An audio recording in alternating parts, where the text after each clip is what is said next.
Dari suku-suku yang memanjangkan leher mereka hingga batas tak manusiawi dengan cincin logam, hingga kelompok-kelompok yang menusuk wajah mereka dengan tulang hewan mati, hingga komunitas yang menganggap indah memiliki kaki cacat sejak kecil. Keragaman budaya manusia telah membawa tradisi ke wilayah-wilayah yang menentang semua logika barat. Di pegunungan paling terpencil, di hutan yang belum dijelajahi, dan di gurun-gurun yang terlupakan oleh peradaban, terdapat 20 kelompok manusia yang praktik kesehariannya seolah diambil dari mimpi buruk antropologis. Apa yang akan Anda temukan bukanlah dongeng atau legenda urban, melainkan realitas terdokumentasi dari manusia yang telah membawa keyakinan, ritual dan tradisi mereka hingga batas yang kita anggap mungkin.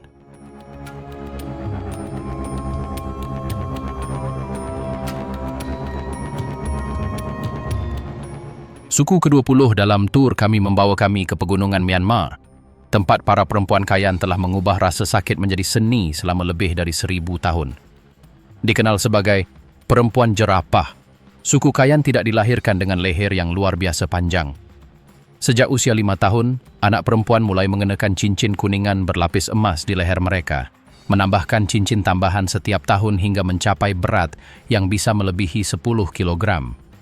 Logam tersebut tidak benar-benar meregangkan leher, melainkan menekan tulang selangka dan tulang rusuk, menciptakan ilusi leher yang memanjang hingga 40 cm. Perempuan Kayan tidak pernah melepas cincin ini. Tidur, makan, mandi, semua aktivitas kehidupan terjadi dengan beban yang terus-menerus menekan tubuh mereka.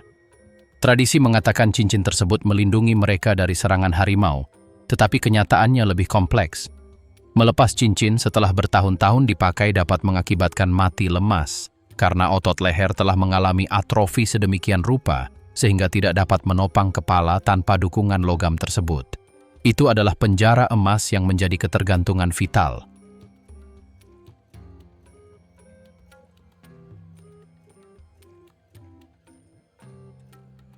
Di posisi ke-19 adalah suku Mentawai dari Indonesia, penduduk Kepulauan Siberut yang telah mengembangkan hubungan yang begitu erat dengan hutan sehingga mereka menganggap setiap pohon sebagai makhluk hidup dengan jiwanya sendiri. Tradisi mereka yang paling mencolok melibatkan modifikasi gigi yang ekstrim. Suku Mentawai mengasah gigi mereka hingga tajam, percaya bahwa hal ini membuat mereka lebih menarik dan memberi mereka kekuatan spiritual. Proses ini, yang dilakukan dengan peralatan sederhana dan tanpa anestesi, dapat berlangsung selama berhari-hari, sementara orang tersebut menanggung rasa sakit yang tak terlukiskan. Namun misteri sejati suku Mentawai terletak pada kemampuan mereka untuk berkomunikasi dengan roh-roh alam. Dukun mereka, yang disebut Sikere, memasuki kondisi trans yang dalam di mana mereka mengaku melakukan perjalanan ke dunia roh untuk bernegosiasi dengan jiwa-jiwa orang mati. Selama ritual ini, yang dapat berlangsung selama berhari-hari, mereka mengonsumsi tanaman halusinogen dan melakukan tarian liar hingga mereka benar-benar kelelahan. Para peserta keluar dari pengalaman ini dengan luka yang ditimbulkan sendiri, bekas luka yang mereka anggap sebagai tanda suci dari persekutuan mereka dengan hal-hal gaib.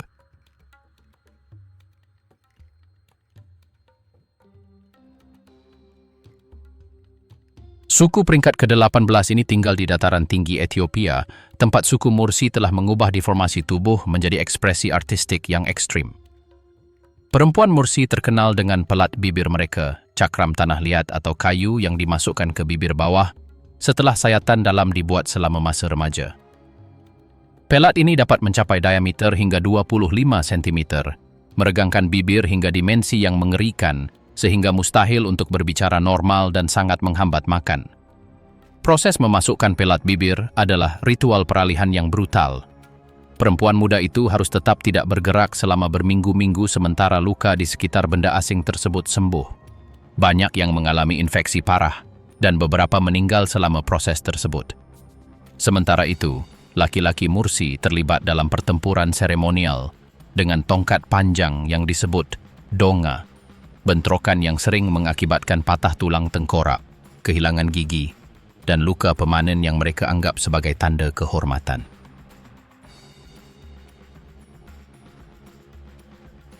Di posisi ke-17 adalah suku Dani dari Papua, Indonesia, yang tradisi paling mencoloknya melibatkan mutilasi diri sebagai ungkapan duka. Ketika seseorang meninggal dalam komunitas tersebut, para perempuan Dani memotong jari-jari mereka dengan kapak batu. Praktik ini, yang disebut ikipalin, melambangkan rasa sakit emosional melalui penderitaan fisik. Seorang perempuan Dani yang lanjut usia mungkin hanya memiliki beberapa jari tersisa setelah puluhan tahun kehilangan keluarga. Suku Dani hidup dalam masyarakat di mana peperangan antar klan yang terus-menerus telah membentuk setiap aspek budaya mereka. Para pria hanya mengenakan selubung penis yang terbuat dari labu, sementara para wanita mengenakan rok rumput. Arsitektur mereka mencerminkan mentalitas perang ini. Desa-desa dibentengi dengan pagar kayu tinggi dan menara pengawas tempat para prajurit terus-menerus mengawasi musuh. Anak-anak belajar sejak usia dini untuk menggunakan busur dan anak panah, dan pertempuran ritual adalah bagian dari kalender upacara rutin mereka. Dalam pertemuan pertama dengan hal-hal luar biasa ini, kita baru saja menyentuh permukaan dari apa yang mampu dilakukan manusia terhadap dirinya sendiri.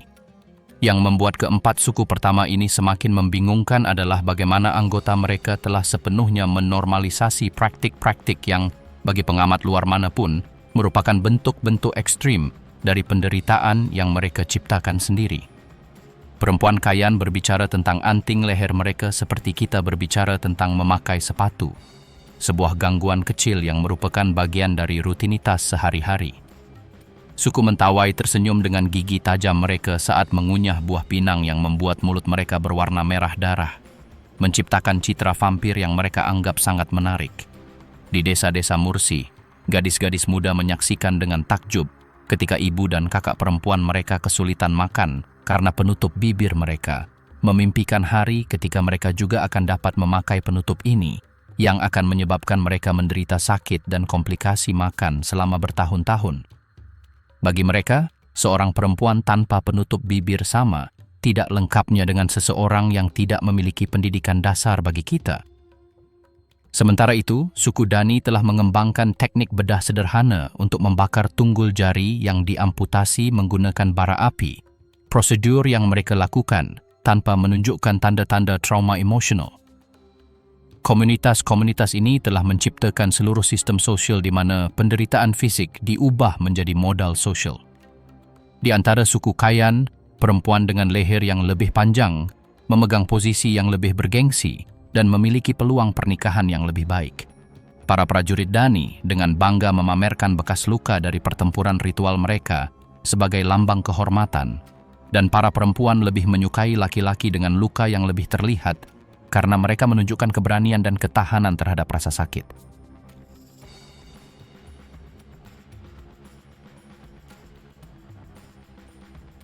Di posisi ke-16 adalah suku Korowai dari Papua Nugini, salah satu kelompok manusia terakhir yang meninggalkan ritual kanibalisme. Hingga beberapa dekade yang lalu, suku Korowai mempraktikkan kanibalisme sebagai metode keadilan sosial dengan memakan anggota suku yang mereka anggap sebagai penyihir jahat yang disebut Khakua. Para penyihir ini diidentifikasi melalui mimpi-mimpi firasat dan dituduh melahap jiwa orang lain dari dalam, menyebabkan penyakit dan kematian yang tak terjelaskan. Suku Korowai membangun desa-desa di puncak pohon mereka, di rumah-rumah yang dapat menjulang hingga 40 meter di atas tanah. Struktur udara ini, yang disebut rumah tinggi, membutuhkan teknik konstruksi yang telah disempurnakan dari generasi ke generasi. Aksesnya melalui tangga yang terbuat dari tanaman merambat dan bambu, dan jatuh hampir berarti kematian. Hidup di dataran tinggi bukan hanya untuk keselamatan dari binatang buas, tetapi juga untuk perlindungan dari suku musuh dan roh-roh jahat yang, menurut kosmologi mereka, tidak dapat memanjat.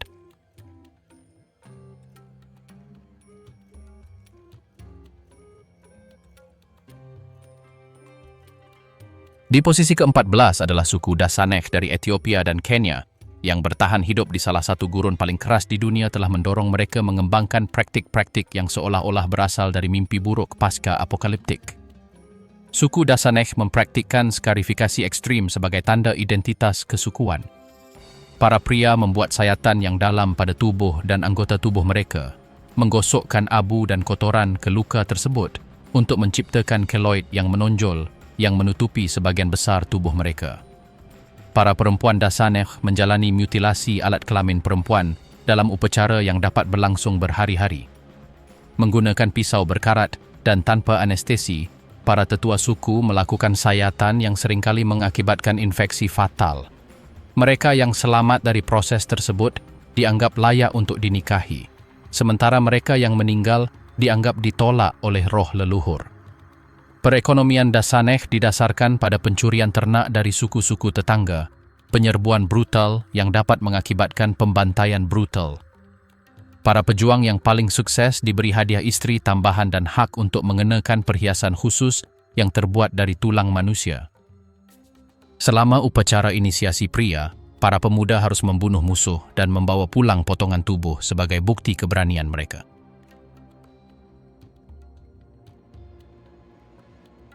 Tulisan ke-13 memperkenalkan kita kepada masyarakat Batak di Sumatera, Indonesia, sebuah masyarakat yang hingga awal abad ke-20 mempraktikkan kanibalisme yudisial sebagai bentuk hukuman tertinggi.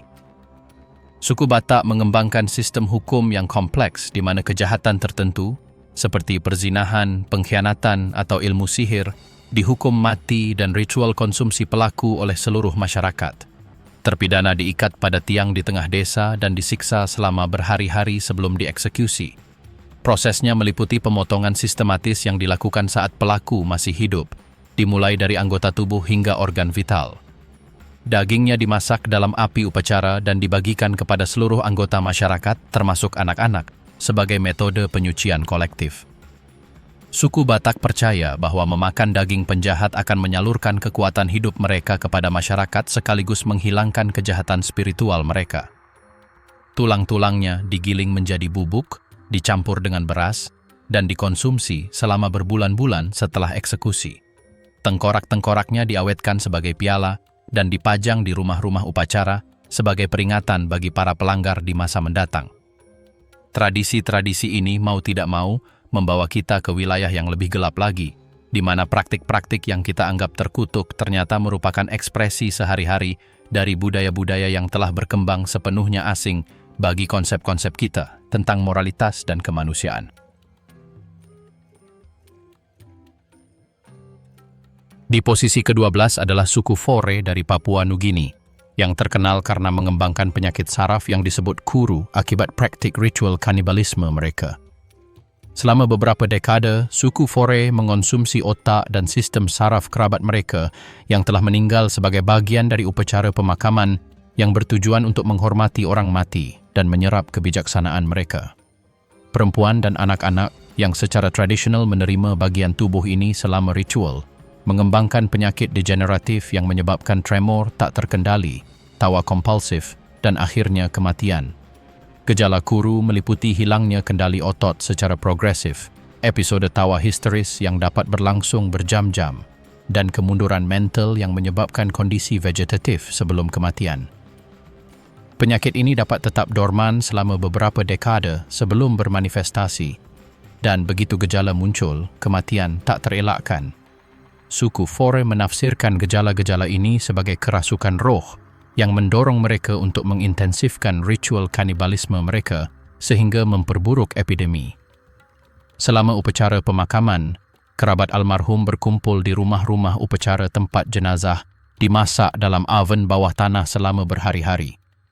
Otak, yang dianggap sebagai bagian paling bergizi secara spiritual, disediakan untuk wanita hamil dan para tetua yang paling dihormati. Tulang-tulangnya digiling dan dicampur dengan sayuran untuk membuat sup yang dinikmati seluruh komunitas.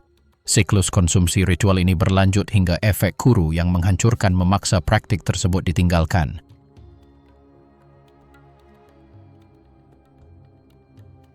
Di posisi ke-11 adalah Satere Mawe dari Brazil, yang ritual inisiasi laki-lakinya melibatkan salah satu pengalaman rasa sakit paling ekstrim yang pernah terdokumentasi dalam budaya manusia manapun.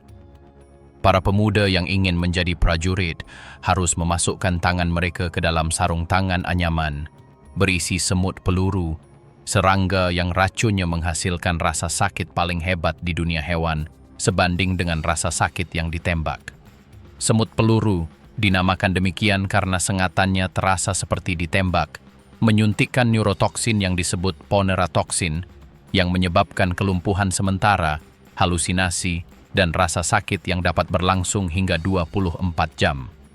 Para inisiat harus memasukkan tangan mereka ke dalam sarung tangan setidaknya selama 10 menit, sementara semut menyengat mereka berulang kali. Banyak yang kehilangan kesadaran karena rasa sakit, beberapa mengalami kejang, dan beberapa meninggal karena syok anafilaksis. Ritual ini harus diulang 20 kali selama beberapa bulan sebelum pemuda tersebut dianggap sebagai pria dewasa. Di sela-sela sesi, peserta mengalami kerusakan neurologis permanen berupa tremor tangan, kehilangan sensasi, dan nyeri kronis. Satere Mawe menganggap mereka yang menyelesaikan semua sesi telah menunjukkan keberanian super dan siap memimpin ekspedisi perang melawan suku musuh. Di posisi ke-10 adalah suku Toraja di Sulawesi, Indonesia, yang upacara pemakamannya berlangsung selama bertahun-tahun dan mengharuskan jenazah disimpan di rumah keluarga seolah-olah masih hidup. Ketika seseorang meninggal dalam masyarakat Toraja, secara teknis ia tidak dianggap mati, melainkan tu makala, orang sakit yang tidak dapat berbicara atau makan. Jenazah diawetkan menggunakan teknik tradisional dan disimpan di rumah keluarga selama berbulan-bulan, atau bahkan bertahun-tahun, hingga keluarga mampu membiayai upacara pemakaman yang layak. Selama periode ini, kerabat terus berbicara dengan jenazah, membawakannya makanan setiap hari, mengganti pakaiannya, dan melibatkannya dalam kegiatan keluarga sehari-hari. Anak-anak tumbuh besar bermain-main dengan kakek nenek yang telah dimumikan, dan merupakan hal yang umum melihat seluruh keluarga makan di samping beberapa jenazah dalam berbagai kondisi pembusukan. Bau busuk dianggap normal, dan belatung yang keluar dari jenazah ditafsirkan sebagai tanda bahwa arwah sedang bersiap untuk pergi. Ketika upacara pemakaman Rambu Solo akhirnya dilaksanakan, upacara tersebut dapat berlangsung selama beberapa minggu dan melibatkan pengorbanan ratusan kerbau dan babi. Darah hewan-hewan kurban ini disiramkan ke atas jenazah dan para pelayat, dan dagingnya dibagikan kepada semua yang hadir. Tulang-tulang hewan kurban diletakkan di sekeliling peti mati, membentuk gundukan jenazah yang tingginya bisa mencapai beberapa meter. Di posisi ke-9 adalah suku Asmat di Papua, Indonesia, yang tradisi kesatrianya mencakup pengayauan sebagai syarat pernikahan dan menjadi orang tua. Pria Asmat tidak boleh menikah atau memiliki anak sampai mereka memenggal kepala musuh dan membawa kepalanya kembali ke desa sebagai piala. Praktik ini, yang dikenal sebagai pengayauan, telah mengakibatkan peperangan terus-menerus antar desa tetangga yang dapat berlangsung selama beberapa generasi. Para prajurit Asmat menggunakan tombak tulang manusia yang diukir dari tulang paha musuh yang gugur, busur yang terbuat dari tulang rusuk manusia, dan perisai yang dihiasi kepala mumi. Perampokan kepala direncanakan dengan cermat dan melibatkan penyergapan malam hari di mana para penyerang menerobos masuk ke desa-desa yang sedang tidur dan memenggal kepala korban secara acak, termasuk perempuan dan anak-anak. Kepala yang dirampas dibawa kembali ke desa di mana upacara-upacara selama beberapa hari dilakukan yang meliputi tarian ritual, nyanyian perdukunan, dan persiapan kepala untuk pengawetan. Otak dikeluarkan dan dikonsumsi dicampur dengan sagu, sementara tengkorak dihiasi dengan bulu, kerang, dan lukisan upacara sebelum dipajang di rumah para prajurit yang berhasil.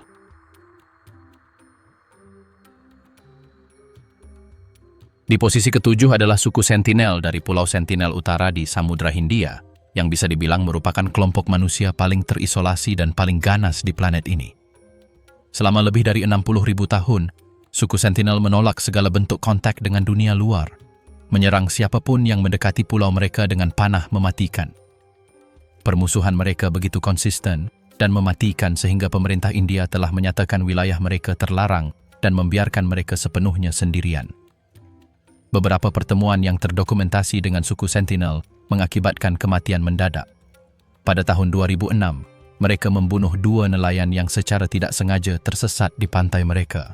Dan pada tahun 2018, mereka membunuh seorang misionaris Amerika yang mencoba menghubungi mereka. Jenazah para korban ditinggalkan di pantai sebagai peringatan, dan setiap perahu yang mendekat disambut dengan hujan panah yang ditembakkan oleh para pemanah yang muncul dari hutan seperti hantu.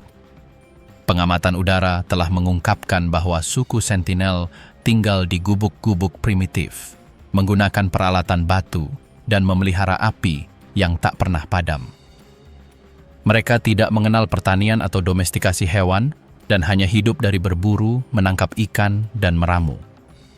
Populasi mereka diperkirakan antara 50 dan 400 individu, meskipun jumlah pastinya mustahil untuk ditentukan karena agresivitas mereka yang ekstrim terhadap pengamat manapun.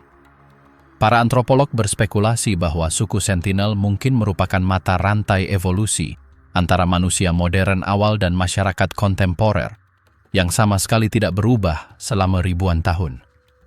Perlawanan mereka yang keras terhadap kontak dengan dunia luar menunjukkan masyarakat yang terorganisir berdasarkan prinsip-prinsip xenofobia ekstrim yang telah disempurnakan dari generasi ke generasi untuk menghilangkan pengaruh eksternal apapun.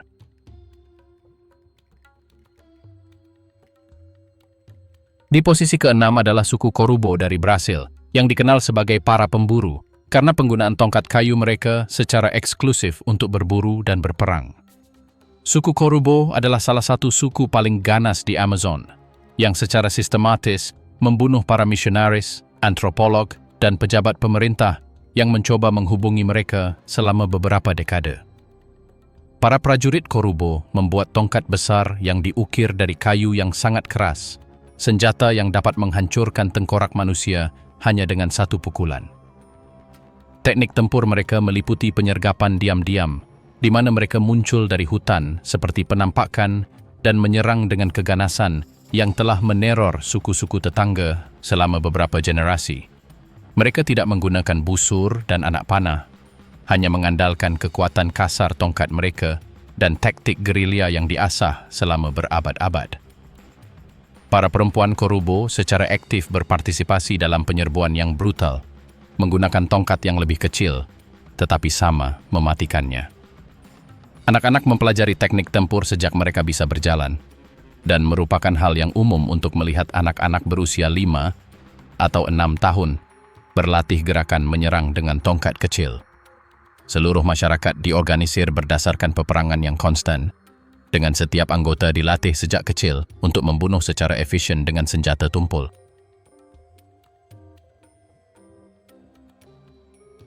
Di posisi ke-5 adalah suku Yanomami di Brazil dan Venezuela, yang tradisinya mencakup kanibalisme pemakaman dan salah satu tingkat kekerasan interpersonal tertinggi yang tercatat dalam masyarakat manusia manapun.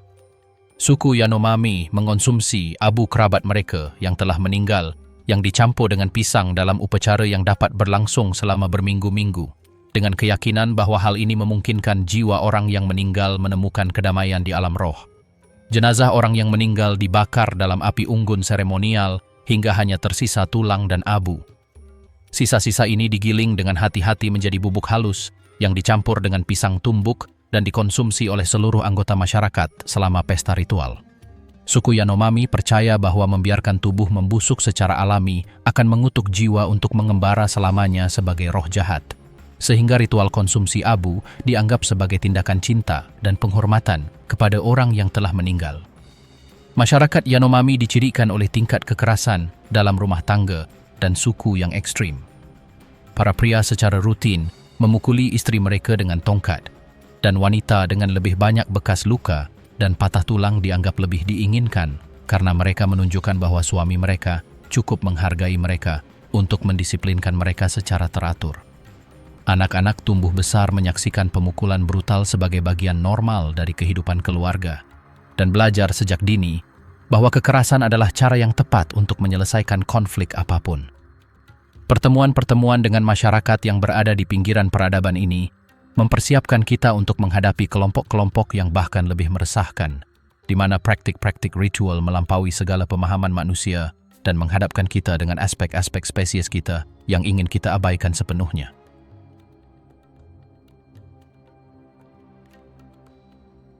Di posisi keempat adalah suku Amahuaca di Peru, yang tradisi paling meresahkannya melibatkan ritual pembunuhan bayi berdasarkan karakteristik fisik yang dianggap supranatural.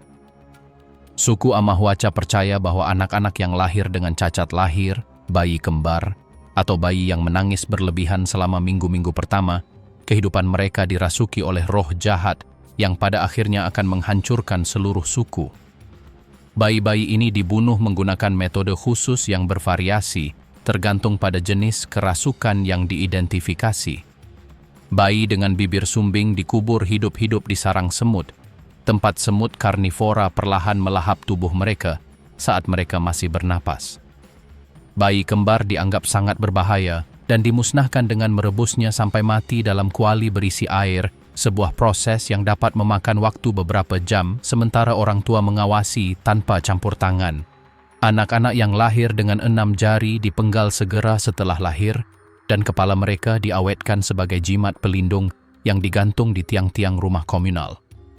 Para ibu yang melahirkan anak-anak terkutuk ini menjalani ritual penyucian yang meliputi pencambukan dengan cabang-cabang berduri, puasa berkepanjangan, dan isolasi di gubuk-gubuk khusus selama berbulan-bulan. Beberapa ibu memiliki bekas luka permanen yang menandakan kegagalan mereka untuk menghasilkan keturunan yang sehat, yang secara sosial menstigmatisasi mereka seumur hidup. Orang tua dari anak-anak yang dieksekusi harus berpartisipasi aktif dalam ritual kematian sebagai bukti kesetiaan mereka terhadap suku di atas naluri orang tua mereka.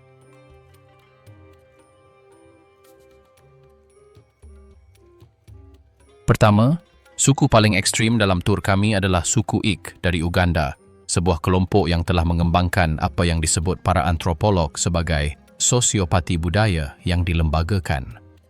Suku Ik mungkin merupakan satu-satunya kasus terdokumentasi tentang masyarakat manusia yang telah sepenuhnya meninggalkan semua naluri untuk bertahan hidup dalam kelompok, kerjasama, dan pemeliharaan kekerabatan, berevolusi menjadi sistem sosial yang semata-mata didasarkan pada keegoisan absolut dan kekejaman sistematis. Disintegrasi sosial suku Ik dimulai selama kekeringan yang dahsyat di pertengahan abad ke-20, ketika mereka terpaksa meninggalkan tempat berburu tradisional mereka.